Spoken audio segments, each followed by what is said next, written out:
Well, I think you hit a reset button for the fall campaign. Everything changes. It's almost like an Etch A Sketch. You can kind of shake it up and we start all over again. An Etch A Sketch. So when asked, will I preserve and protect a woman's right to choose, I make an unequivocal answer: yes. I will preserve and protect a woman's right to choose, and am devoted and dedicated to honoring my word in that regard. I will not change any provisions of Massachusetts' pro-choice laws. I believe that abortion should be safe and legal in this country. I have since the time that my mom took that position when she ran in 1970 as a U.S. Senate candidate. And with regards to this issue of age of consent, it is currently 18 years old. If one wants to have an abortion younger than that, one must have the permission of one parent, and if a parent doesn't go along, one can go to a judge or justice to get that permission. I believe that since Roe v. Wade has been the law for 20 years, that we should sustain and support it. And I sustain and support that law and the right of a woman to make that choice. No, I want the voters to know exactly where I'm going to stand as governor, and that is I am not going to change our pro-choice laws in Massachusetts in any way. I will preserve them, I will protect them, I will enforce them, and therefore I'm not going to make any changes which would make it more difficult for a woman. So when I ran for office, I was effectively pro-choice. I didn't call myself pro-choice. Shake it up.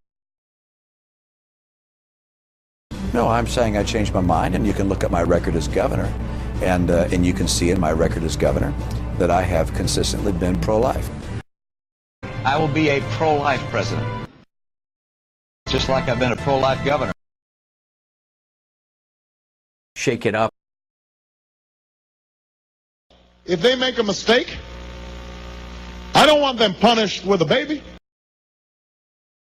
With one more vacancy on the court, we could be looking at a majority hostile to a woman's fundamental right to choose for the first time since Roe versus Wade. I have stood up for the freedom of choice in the United States Senate. Shake it up.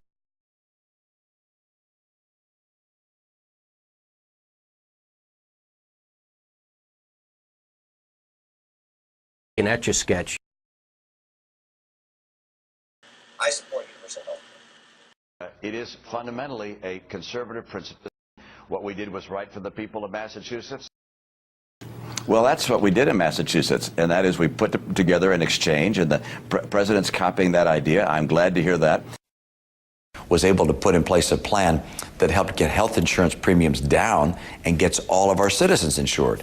If we can do that nationally, we help not only Michigan and the auto industry, but the entire nation. Shake it up. There were people who said, is this something you'd like to have the entire nation do? I said, no. This is not a federal plan, it's a state plan. One thing I'd never do would be impose a state's plan on the entire nation. That makes no sense. I'll repeal Obamacare. Shake it up. But essentially, what we're doing is to say that we're going to set up a public plan. Obviously, my hope under a universal health care system is that everybody's got access to basic care and we have less of a patchwork quilt.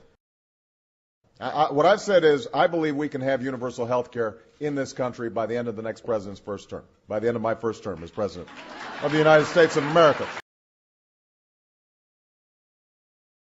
Shake it up.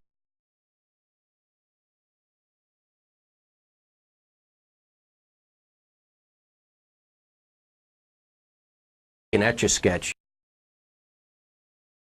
But I believe, based on what I read, that the world is getting warmer. And number two, I believe that humans contribute to that.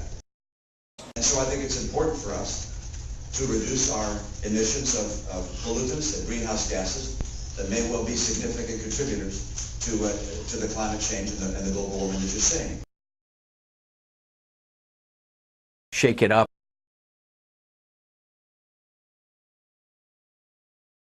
So the idea of America spending massive amounts, trillions of dollars to somehow stop global warming is not a great idea. Shake it up. You know, and climate change is a great example. Under my plan of a cap and trade system, electricity rates would necessarily skyrocket because I'm capping greenhouse gas. That will cost money. They will pass that money on to consumers. Shake it up.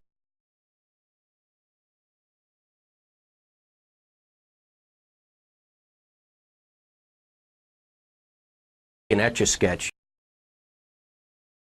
People who have come here illegally and are in this country, the 12 million or so that are here illegally, should be able to sign up for permanent residency or citizenship.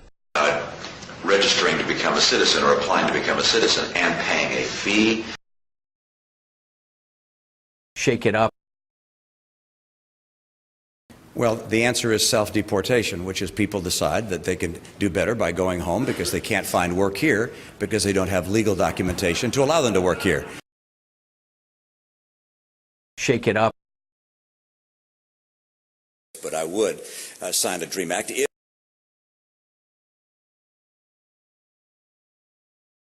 Shake it up. One last point I want to make on the immigration issue, because we may be moving to different topics. Something that we can do immediately that I think is very important is to pass the DREAM Act. You know, they said we needed to triple the Border Patrol. Or now they're going to say we need to quadruple the Border Patrol. Or they'll want a higher fence. Maybe they'll need a moat. Maybe they want alligators in the moat. They'll never be satisfied.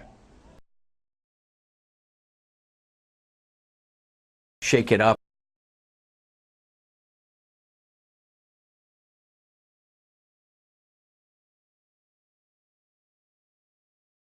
An Etch A Sketch.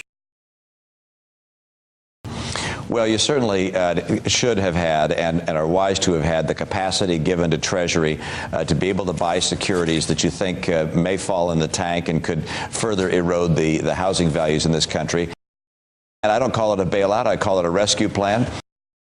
I think had President Bush and Secretary Paulson and Ben Bernanke not pushed for a TARP-type program, we were going to be in a free fall that would cause the collapse of not just a few banks in Wall Street, but banks all over the country, killing not only a few jobs, but all the jobs in this country. TARP got paid back, and it kept the financial system from collapsing. But the government is going to have to step forward, not only with monetary policy to add funding and capital to the capital market so we see more lending, but also for additional spending. And the last player that can step forward is government. And that's why we're going to have our government take action to stimulate the economy. The president's plan for economic recovery, including a stimulus bill, that's encouraging. Shake it up. TARP ought to be ended. Well, I think it's pretty clear that people in this country are very, very upset with the fact that this country is not yet up and running again, that we're seeing an economy that's not creating jobs. After $787 billion given to the president to try and stimulate the economy, his stimulus did not work. It did not create a single net new job, and people are upset.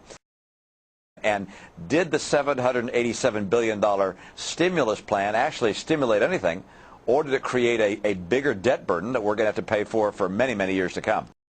Where President Obama and Congress spent $787 billion and got nothing to show for it. They said they'd hold unemployment at 8%. It rose to 10%. That was a number that was supposed to happen without that plan. Look, that was the failure. Shake it up. So I supported the last administration's efforts to create the financial rescue program. Every economist who's looked at it has said that the recovery did its job. Shake it up.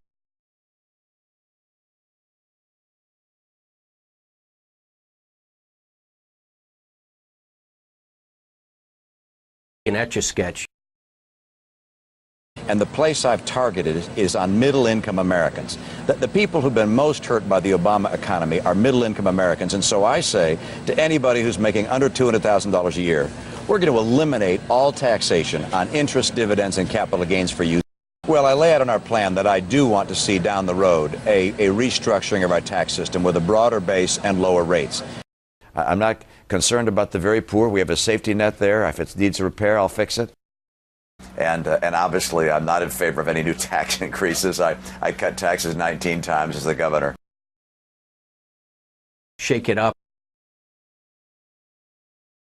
One of the key criteria in looking at tax policy is to make sure that we help the people that need the help most. And in our country, the people who need the help most are not the poor who have a safety net, not the rich who are doing just fine, but the middle class. I'm going to limit the deductions and exemptions, particularly for high-income folks. And by the way, I want to make sure that you understand, for middle-income families, the deductibility of home mortgage interest and charitable contributions, those things will continue. But for high-income folks, we're going to cut back on that so that we make sure that the top 1% keeps paying the current share they're paying or more. Shake it up. Pay our fair share in taxes in a way that is fair. Either we gut education and medical research, or we've got to reform the tax code so that most profitable corporations have to give up tax loopholes that other companies don't get. We can't afford to do both.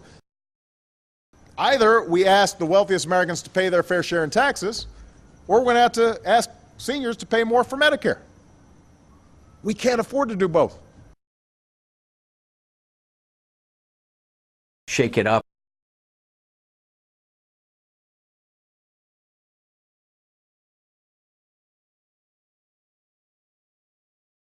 An Etch A Sketch. I just signed a piece of legislation extending the ban on certain assault weapons. We do have tough gun laws in Massachusetts. I support them. I won't chip away at them. I believe they help protect us and provide for our safety. Shake it up. I do not support any new legislation of an assault weapon ban nature. I support the Second Amendment. I don't support any new laws to limit guns in some ways. Shake it up. Get better, they claim to guns or religion. There's nothing wrong, I think, with a community saying we are going to take those illegal handguns off the streets. Gun control measures.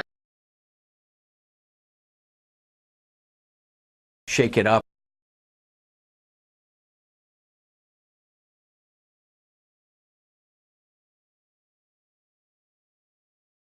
An Etch A Sketch. It will add 11.5 million new jobs for Americans. I like being able to fire people who provide services to me. Well, I think you hit a reset button for the fall campaign. Everything changes. It's almost like an Etch A Sketch. You can kind of shake it up and we start all over again. Well, I think you hit a reset button for the fall campaign. Everything changes. It's almost like an Etch A Sketch. You can kind of shake it up and we start all over again.